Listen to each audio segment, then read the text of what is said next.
रहमान रहीम। Welcome to फेरी public girls high school. आज हमारा क्लास 6 का मैथ का लेक्चर नंबर 21 है। हम एक्सरसाइज करेंगे 6.2। 6.1 में जो है वो हमने कोई रेशो के बारे में पढ़ा और 6.2 में हम पढ़ेंगे about proportions.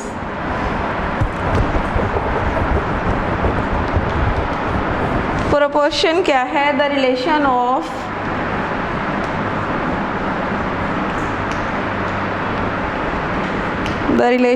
equality of two ratios.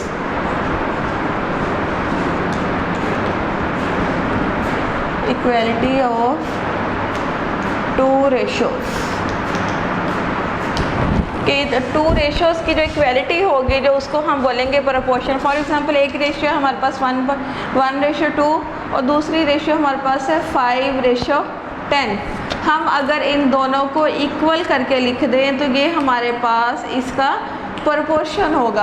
Proportion का सिंबल भी हम इसको यूज़ करते हैं 1:2। ये सिंबल जो है ये प्रोपोर्शन का सिंबल है।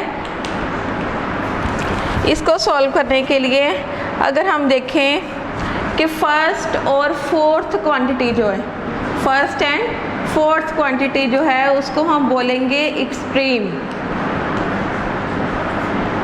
एंड सेकेंड और थर्ड क्वांटिटी जो है उसको हम बोलेंगे मीन। इसको हम सॉल्व करने के लिए ये मीन्स प्रोपोर्शन है हमारे पास और ये एक्सट्रीम प्रोपोर्शन है। ये इक्वालिटी दो रेशियोज थी 1:2 और 5:10। इन दोनों की जो इक्वालिटी है उसको हम प्रोपोर्शन बोलेंगे। प्रोपोर्शन के 1 और 4th जो एलिमेंट है उसको हम कहेंगे एक्सट्रीम और सेकंड और थर्ड एलिमेंट को जो है वो हम बोलेंगे मीन। अब हम इसके अकॉर्डिंगली अपना क्वेश्चन सॉल्व करते हैं।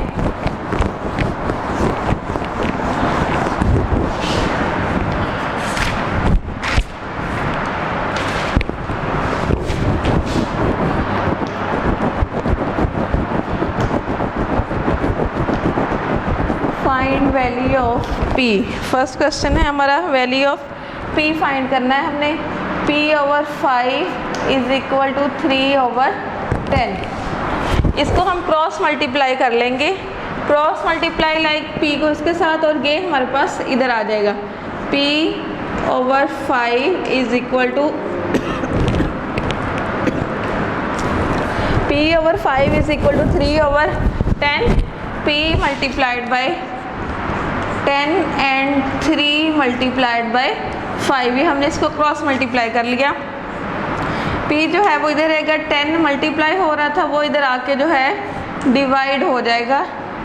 5 1s are 5 and 5 2s are 10। P की वैल्यू हमारे पास आ गई 3/2।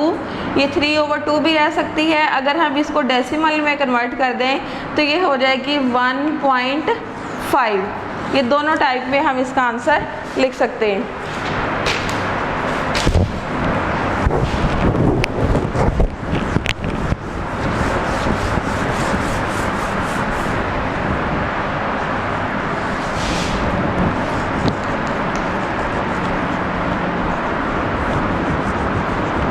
Find value of x। Value of x हमने फाइंड करनी है। क्वेश्चन है जी हमारे पास 8:12 प्रोपोर्शन 6:x। वही मैं आपको बता चुकी हूँ। 1 and 4th quantity is extreme and second and third quantity is mean. हम लिखेंगे यहाँ पे product of extreme is equal to product of mean. Product of extreme क्या है हमारे पास? x मल्टीप्लाइड बाय 8 और मीन है हमारे पास 12 मल्टीप्लाइड बाय 6। 8 जो है वो इधर आके डिवाइड हो जाएगा। 2 3s are 6, 2 4s are 8, 4 1s are 4 and 4 3s are 12। x is equal to 3 multiplied by 3 and x is equal to 9। x की वैल्यू हमारे पास आ जाएगी 9।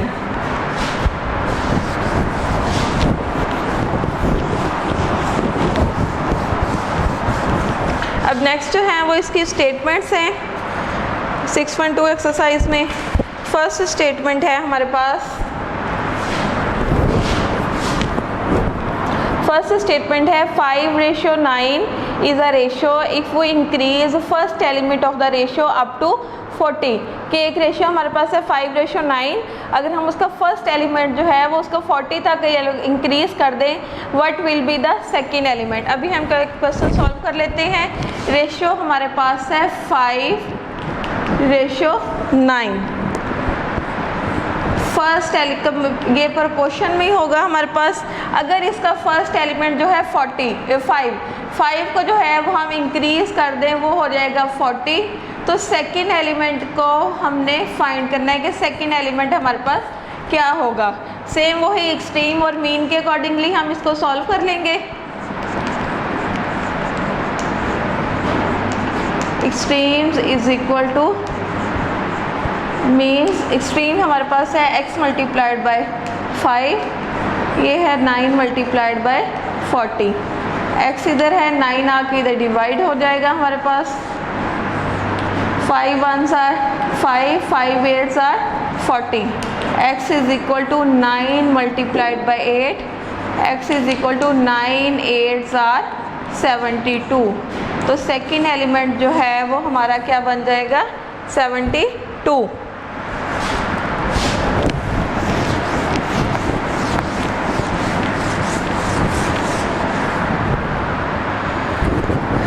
इसका फोर्थ क्वेश्चन है what is the fourth proportional of 1 3 and 4। इसका हमने just मैं आपको बता देती हूँ, लिखने का मेथड समझा देती हूँ कि इसको आपने लिखना कैसे है। 1 3 एंड 4 3 एलिमेंट्स दे दिए हैं और हमने इसका फोर्थ एलिमेंट जो है वो फाइंड करना है। हम लिखेंगे 1:3 प्रोपोर्शन 4 और रेशियो x। सिंपल एक्सट्रीम और मीन के मेथड से जो है वो हम इसको सॉल्व कर लेंगे। नेक्स्ट क्वेश्चन है question number 5, find the mean proportional of 4 and 9। उसने हमें इसके एक्सट्रीम प्रोपोर्शनल्स दे दिए हैं और उसका मीन प्रोपोर्शनल जो है वो हमने फाइंड करना है। ये हम सॉल्व कर लेते हैं।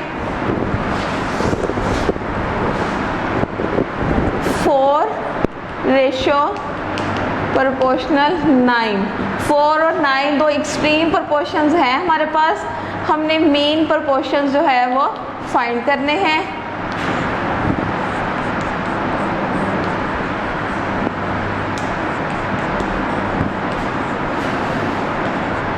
एक्सट्रीम्स हैं 4 मल्टीप्लाइड बाई 9 और मीन है x multiplied by x। 4 9s are 36 और x are x square.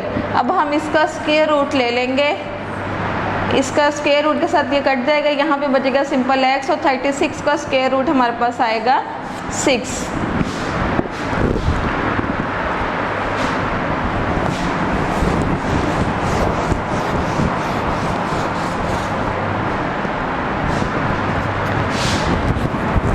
Next question number 6 है if 150 shirts can be stitched on 6 swing machines in a day, कि अगर 150 शर्ट्स जो हैं वो 6 सिलाई मशीनों पर एक दिन में स्टिच होती हैं, how many machines are required to stitch 225 shirts in a day. अब उसने हमें शर्ट्स की क्वांटिटीज़ दे दी हैं, हमें उसकी मशीन्स की क्वांटिटी फाइंड करनी है कि अगर एक दिन में 6 मशीनें जो है वो 150 शर्ट्स स्टिच करती हैं तो 225 शर्ट्स जो हैं वो कितने टाइम में कितनी मशीनें जो हैं वो उसको स्टिच करेंगी। हमारे पास 2 वैल्यूज़ हैं। फर्स्ट है हमारे पास शर्ट रेशो मशीन्स, शर्ट्स हैं हमारे पास 150 और मशीन्स हैं हमारे पास 6, और अगर शर्ट्स हो जाएं 225 तो हमने इसकी मशीन्स बतानी हैं। ये आप लोग 5th क्लास में डायरेक्ट और इन्वर्स प्रोपोर्शन के बारे में पढ़ चुके हो। डायरेक्ट प्रोपोर्शन क्या होता है, if an increase in one quantity causes an increase कर अगर एक वैल्यू बढ़ रही है दूसरी भी बढ़ रही हो तो हम उसको बोलेंगे डायरेक्ट प्रोपोर्शन। और अगर उसके अकॉर्डिंगली ऑपोजिटली एक क्वांटिटी बढ़ रही हो दूसरी कम हो रही है, like one quantity increase and the other quantity is decreased, एक बढ़ रही है दूसरी कम हो रही, तो वो होगा इन्वर्स प्रोपोर्शन। अब हमारे पास है 150 शर्ट्स जो है वो 6 डेज मशीन्स जो है उसको स्टिच करती हैं। शर्ट्स की क्वांटिटी इंक्रीज़ हो रही है 225, तो ऑटोमेटिकली हमारे पास मशीन्स की क्वांटिटी जो है वो भी इंक्रीज़ हो जाएगी। तो ये हमारे पास होगा डायरेक्ट प्रोपोर्शन। डायरेक्ट प्रोपोर्शन में एक्स का एरो जो है वो हमेशा डायरेक्ट सीधा ही जाएगा, और डायरेक्ट में ये एरो भी, जहाँ से हम एरो स्टार्ट करेंगे वो हमारी फ्रैक्शन का न्यूमरेटर होगा। ये हम हो जाएगा x/6 और इक्वल आ जाएगा 225/150। x इधर रहेगा 225, 6 जो है वो यहाँ पे डिवाइड हो रहा है तो यहाँ पे आके वो मल्टीप्लाई हो जाएगा। 3 2s are 6, 3 5s are 15 और 0, 2 1s are 2, 2 2s are 2 and 2 5s are 10, 5 5s are 25, 5 4s are 20 and 5 5s are 25, 5 1s are 5 and 5 9s are 45। x is equal to 9 machines. अगर 9 मशीन्स होंगी तो वो एक दिन में 225 शर्ट्स को जो है वो स्टिच कर सकती हैं। ये थी हमारी एक्सरसाइज 6.2। ये पूरी एक्सरसाइज जो है वो आपने अपनी कॉपीज़ के ऊपर अच्छे से इसकी प्रैक्टिस करनी है। नेक्स्ट चैप्टर के साथ फिर हाजिर होंगे। अल्लाह हाफिज़।